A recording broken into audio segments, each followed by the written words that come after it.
당신하고 나는 채권 채무 관계만 남았어. 아, 어떠세요? 부부 사이에 만약에 이런 대화가 오간다면 너무 씁쓸하고 안타깝고 속상할 것 같지 않나요? 저는 이 멘트를 우리 아이 그 초등학교 1학년 때 어떤 엄마가 저한테 이런 얘기를 하더라고요. 와, 막 핏대를 세워가면서 남편한테 그렇게 얘기를 했다고. 그러니 빨리 카드값이랑 뭐 입금을 해라. 근데 그게 굉장히 오랜 시간이 흘렀는데 거진 10년이 흐른 것 같은데 아직도 이렇게 생생한 걸 보면은 그게 굉장히 인상적이었나 봐요. 네, 제가 이 이야기를 한 것은 여러분이 잘 아시는 토지의 그 서희 그리고 그의 남편 길상, 이 둘은 처음에 주인과 종의 관계였죠. 그런 주종에서 남녀 관계로 발전해서 결국 부부가 되었습니다. 그랬던 길상이가 네, 간도에 계속 남아서 독립운동을 하고 한동안 아무 소식이 없어서 괜찮나 보다 했는데 11권에서 길상이 잡혔어요. 뭐 다행히 아주 큰 혐의로 잡힌 건 아니라서 한 2년 정도 우리가 그 역사의 현장 서대문 형무소 한 번쯤 가보지 않았나요? 아, 여기서 이렇게 고생을 많이 하셨구나.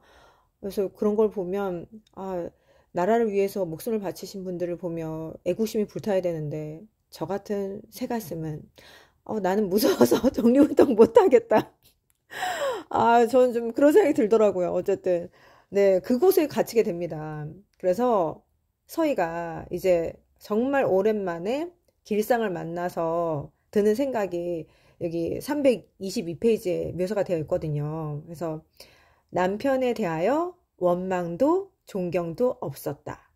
그리움도 없었다. 다만 절대적인 관계가 있었을 뿐이다. 네, 그래서 참 남녀 간의 관계가 이게 연애할 때는 평생 갈 것 같고 그런데 그래서 어찌 보면 둘 다 사랑에 빠지는 것도 힘들지만 그것보다 더 힘든 건 그 사랑을 유지하기 위해서 네, 끊임없이 노력해야 된다는 것. 네. 그래서 다시 한번 제가 부부란 무엇인가 한 번 더 생각을 하게 되었고요. 여러분은 혹시 형평사에 대해서 들어보신 적 있으세요?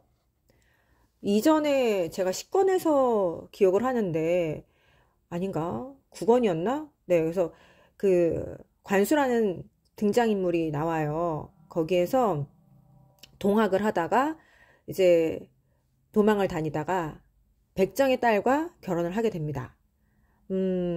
조선시대 아무리 그 개혁이 있었다 한들 그 백정에 대한 사람들의 편견과 또 뭐라고 해야 될까요?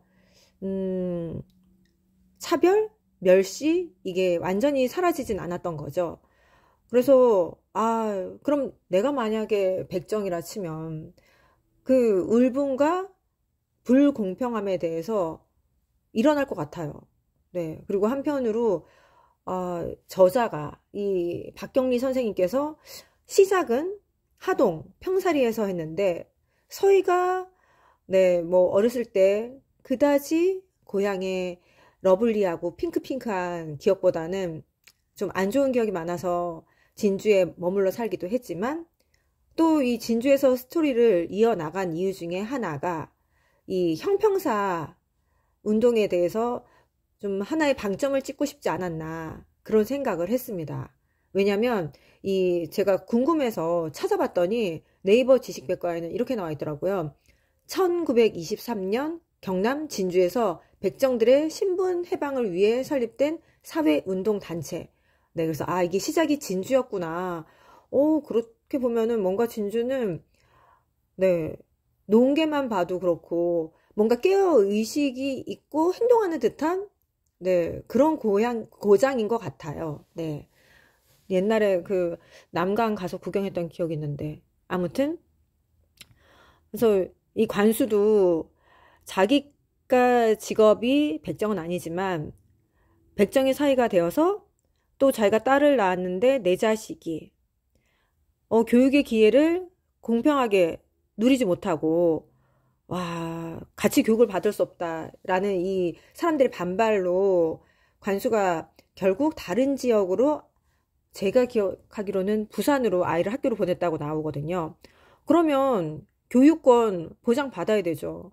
네, 가보개혁으로 이제, 맞죠? 그때 신분이 이제 더 이상 노예 계급 신분제는 존재하지 않는다. 네. 그래서 그렇게 천명을 했는데도 불구하고 아직도 네, 바닥 가장 그 끄트머리에 있는 사람들은 억압을 받고 있었기 때문에 한 번 더 운동은 일어나야 된다. 형평사 운동. 네. 그래서 저는 이번에 토지를 읽으면서 요걸 한 번 더 확실하게 알게 됐어요. 그래서 그런 게 있었구나. 또 형평사의 형은 무슨 형일까? 한자도 찾아봤더니 저울형이더라고요. 그래서 정말 그 저울이 공평한 거 아닌가. 그래서 형평사구나 라는 생각을 했습니다.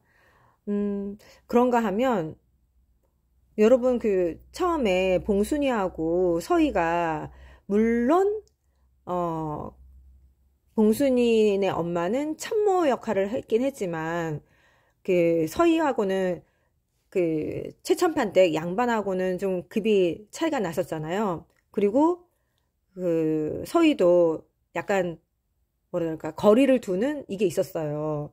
근데 이번에 11권에 와서는 서희가 이제 완전히 봉순이에 대해서 대하는 태도가 이제는 일종의 주종관계를 떠나서 사람 대 사람, 네, 그렇게 대하는 모습이 나옵니다. 그래서 참 나이가 든다라는 것, 어른이 된다라는 것, 아이를 낳아서 키운다라는 것, 이런 하나하나의 이 과정들이 결국은 나를 성숙하게 만들어가는 그 과정이고 나쁘지만은 않다. 네, 그런 생각이 들었습니다.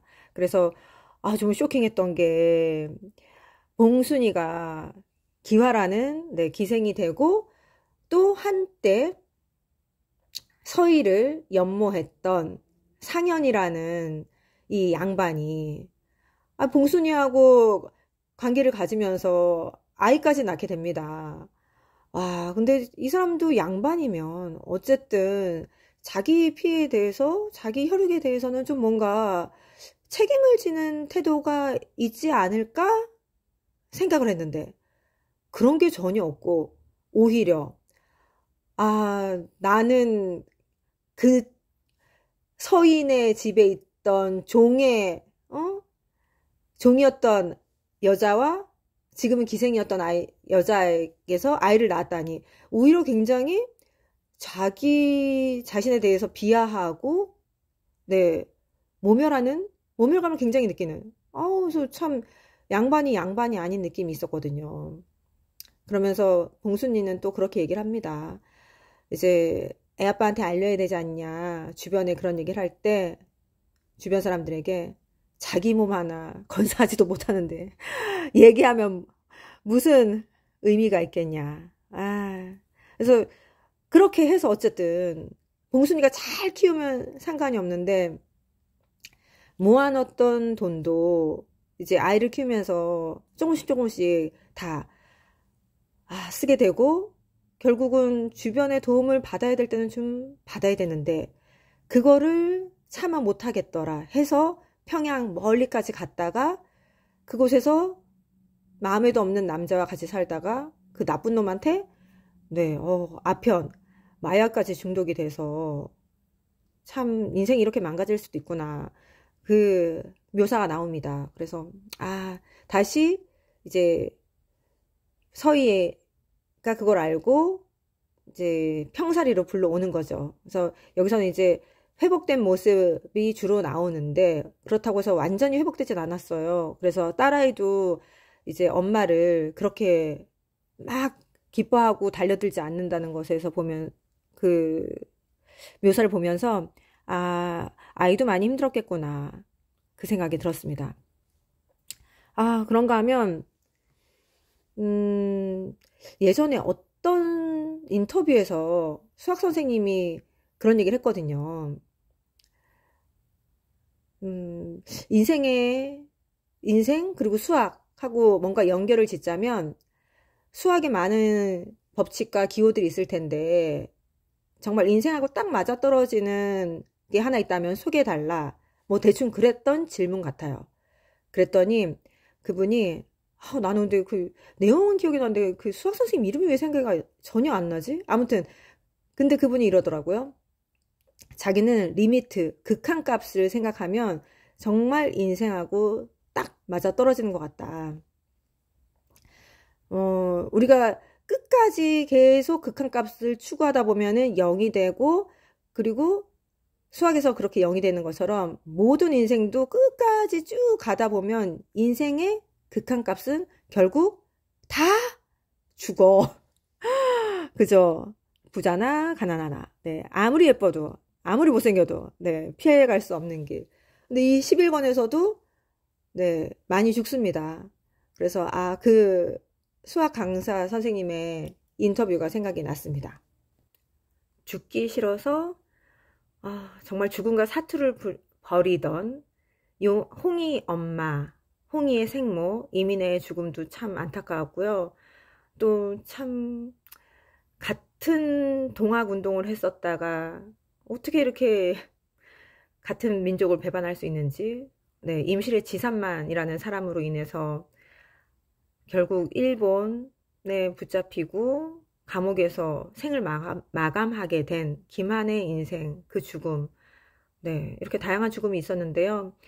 이번 11권에서는 그런 여러 가지 이야기와 또 헌신짝에 네, 그 버림을 당할 것 같은 커플의 전조, 네, 그런 여러 이야기가 있었습니다. 저는 이 11권을 읽으면서